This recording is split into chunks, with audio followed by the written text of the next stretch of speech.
fiery horse with the speed of light, a cloud of dust, and a hearty hi-yo silver. The Lone Ranger rides again.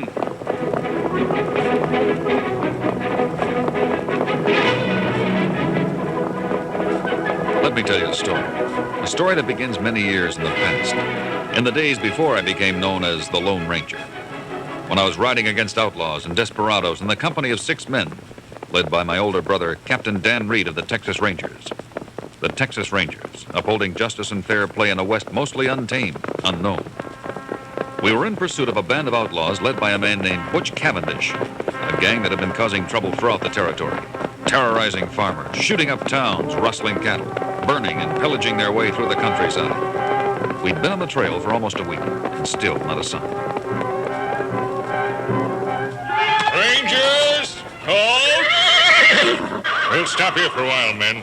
Dismount. I don't know about you, brother, but I'm a little saddle-weary. I'll second that.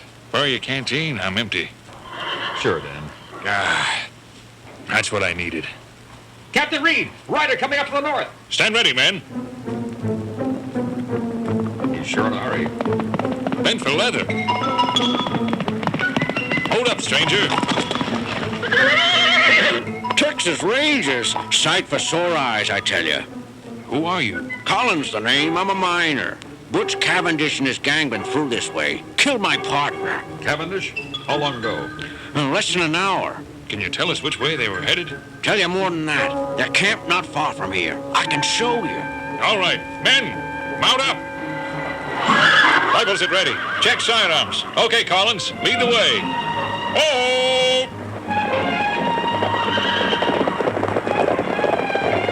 Long last, brother. I don't know, Dan. Don't know what? This Collins, something about him rubs me the wrong way.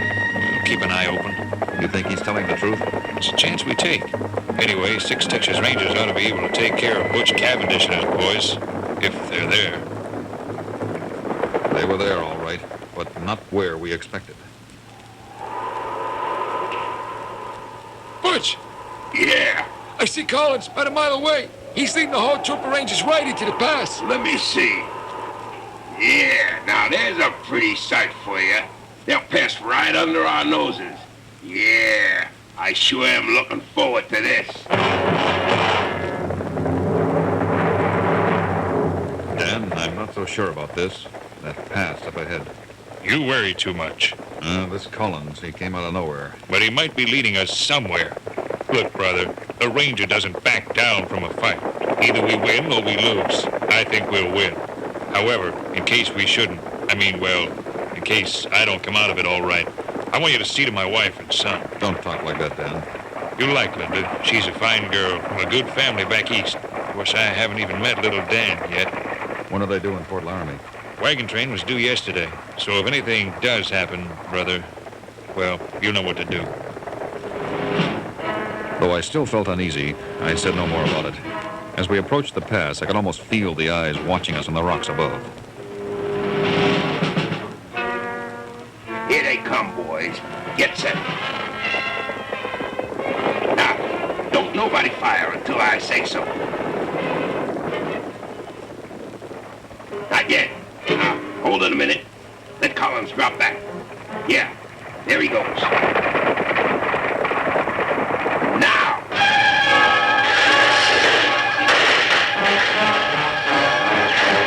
It was a massacre. 2 of the Rangers were hit before they could even get off a shot. The rest of us dismounted and ran for cover.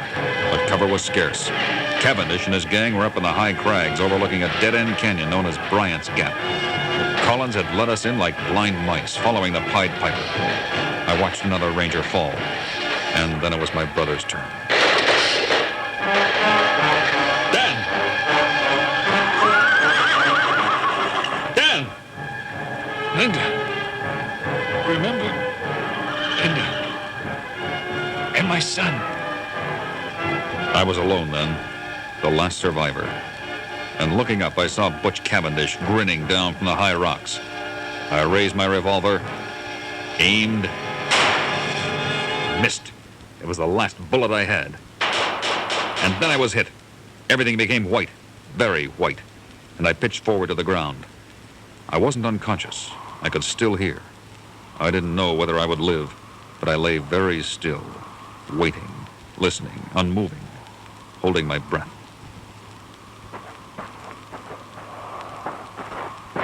That all of them? 6, that's the lot. Make sure they're all dead.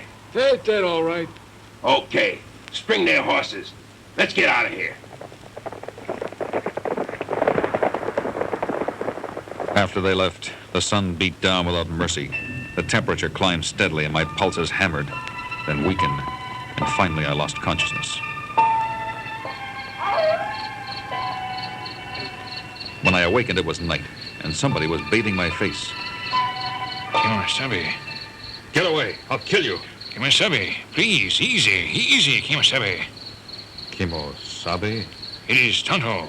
Do not be afraid, Kemosabe. You will be well. Tonto will take care of you. Now rest, Kemosabe. Kimosabe. In the Potawatomi tongue, it means trusted scout, a name that had been given to me many years before by a childhood friend, a member of the Potawatomi tribe called Tonto. And now he was here, at Bryant's Gap, his healing hands nursing me back to a life I had given up. How long have you been here, Tonto? From sunset, I hear gunfire echo through hills. Ride hard to find reason. Cavendish. It was Butch Cavendish and Rest, Kemosabe. You must gather strength. my brother Dan and the others. Tonto. My brother. The other rangers. Dead, Kemosabe. All. All, Kemosabe. For 3 days, Tonto stayed with me, helping me gain strength little by little, removing the bullet from my chest with a sharpened arrowhead, applying age-old Indian remedies to the wound, preparing strong tea from the local herbs, and feeding me from the land. At last, the life flowed back into my veins. In the days I had been sleeping or delirious, Tonto had buried my brother Dan and the other 4 rangers. Now I saw him digging a 6th grave. What are you up to, Tonto? I think, Kemosabe, when others find only 5 graves, they know one Texas Ranger escaped. They look for him. Good thinking, Tonto. You're right. Butch Cavendish and some of his cohorts know me by sight, When they hear of 6 graves, they believe you dead. and they'll never suspect I'm alive enough to get every one of them. You know, Tonto, maybe it would be best if I wore a disguise of some sort. A mask? Yes, a mask. I'll leave my identity buried in this grave. From this time on, I ride as a ghost of Bryant's Gap, the last ranger, the Lone Ranger. I was ready to start the chase then and there, but Tonto persuaded me that I needed more rest, more time to heal. So we headed for the silver mine that my brother Dan and I had discovered a few years before. Once there, I asked Tonto to go on to Fort Laramie, find my brother's wife and small son, and bring them to the mine. When he'd left, I sought out Jim Fawcett, an old friend and retired ranger. This is where you'll live if you decide to work with me, Jim. I'm in. You know that. The entrance to the mine is right here, behind that door. As neat a hiding place as I've ever seen. Nobody'd ever suspect a mine entrance inside a cavern. Does she produce? Plenty of silver down there. Jim, half of whatever you bring out belongs to my brother's wife and son. As for the rest, we'll go half and half. All I'll be needing is enough to get along on while I'm after Cavendish. The wife and boy, they're at Fort Laramie? Tonto will be bringing them here. How old's the boy? Less than 6 Who's the boy? Less than 6 Who's the boy? Less than 6 him before he died. Him before he died. One more thing, Jim. I want you to make me a supply of silver bullets. Silver bullets?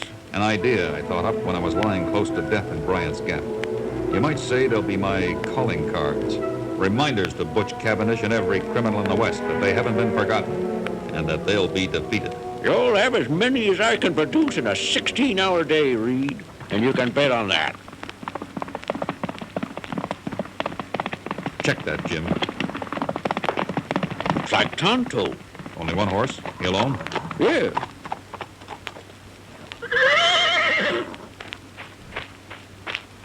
Kemosabe, the wagon train.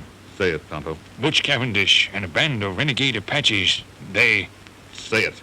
raid wagon train. They burn, shoot, kill. Linda? Linda and the boy? I not know. Some say all killed. Some say perhaps Apaches take captors. I find this on broken trunk in ruins. A nameplate. Reed. Reed. Linda. And the boy.